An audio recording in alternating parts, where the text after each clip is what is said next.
وګورئ جی دا ماشاءالله د جامعه دارالهدى دا خدمات تاسو ته ښکاري ګاډي مدرې ده مسافر دي نور غریبانان هم دي خو دې کې د غریب او امیر دپاره دې کال د اول عشرې نه 400-500 کسان روزانه دلته راځي افطاري کوي نو دا روزانه تقریبا 1.5 لاک روپو پورې درسي په دې باندې خرچه کیږي. بسم الله الرحمن الرحیم. السلام علیکم دوستانو. په دې وخت خار حکیم آباد جامعه دارالهدى نوشهره چې د هغې دا غټ خدمات تاسو وینئ چې ماشاءالله مسافرو دپاره فری دسترخوان افطاري ورکوي او ماشاءالله په سلګونو افطارۍ دپاره روجهدار کسان راغلي دي او هغوی به دلته کې افطاري کوي بالکل فی سبیل الله.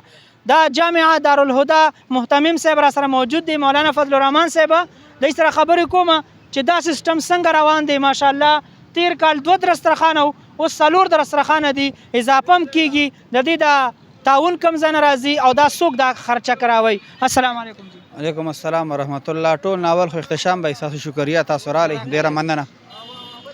او باقي درسخان په حواله سره تاسو تاسو کوم دا خو څو کال شو جامعه دارالهدى نوشهره طرفنا لمنګ د افطارۍ درسخان تنظیم وي او د روزانه په سونو خلک شرکت کوي ماشاءالله. کال په اخیری عشره کې تقریبا بیا 400-500 کسان به د کال د اول عشرې نه 400-500 کسان روزانه دلته راځي افطاري کوي نو چې کسان سیوا کیږي بیا هغه شانته تنظیم کې انسان اضافه کوي. اوس تاسو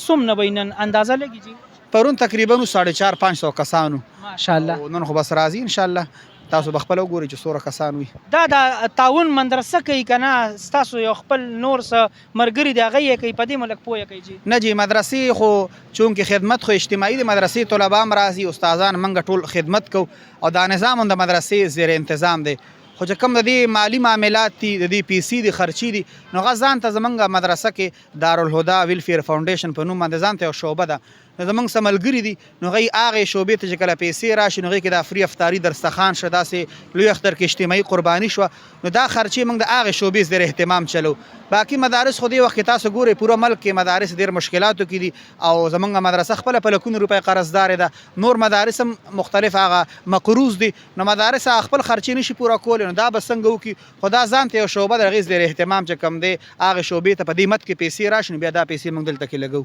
ماشاءالله په دې افطارۍ کې خو ماشاءالله اندازه لګي چې په دې باندې څومره خرچه دروازې راځي. دا روزانه تقریبا 1.5 لاک روپو پورې درسي په دې باندې خرچه کیږي. دا 100 روپۍ 100 روپۍ کس راځي نه تقریبا 500 لګبګ یو کس باندې خرچه راځي 500 لګبګ. دا ګورئ جی دا ماشاءالله د جامعه دارالهدى دا خدمات تاسو ته ښکاري دا به انتهایی زیات ګوري دا غټ غټ ګاډي مدرې ده مسافر دي نور غریبانان هم دي خو دې کې د غریب او امیر دپاره څه وجه نشته دې ته هر کس راتلی شي او بالکل دی ماشاءالله چې مونږ د هر چا خدمت دپاره تابعدار یو او دا ماشاءالله دی خدمات دي او تاسو د افطارۍ مو کته چې ماشاءالله نن مینیو کې چې څه موجود دي هغه ما صحیح که بریاني ده تاسو له په سکرین هم ښکاري او دغه شان دی د غوښې سالن دی د چرګ والا د چرګ والا سالن دی او فروټ هم دی پکې 4-5 قسمه دغه شان دی کیر هم پکې کېښی دی روټۍ هر یو شی دی شربت سره په دې افطارۍ کې موجود دي.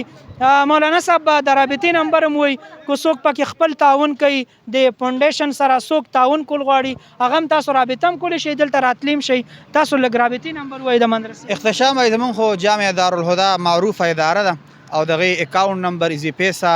نمبر شه دا شانته ځان ته چې کوم دی اکاونټ برانچ موږ پوره ترتیب دی نو اوس په هغې ذریعه باندې موږ سره تاسو د ایزی پیسا اکاونټ نمبر ووایي که نه چې که څوک رابطه کوي یا ډایرکټ یا څوک راتلل غواړي 0333 9014 975 دا ایزی پیسا نمبر دی او باقي بینک اکاونټونه هم شته ماشاءالله.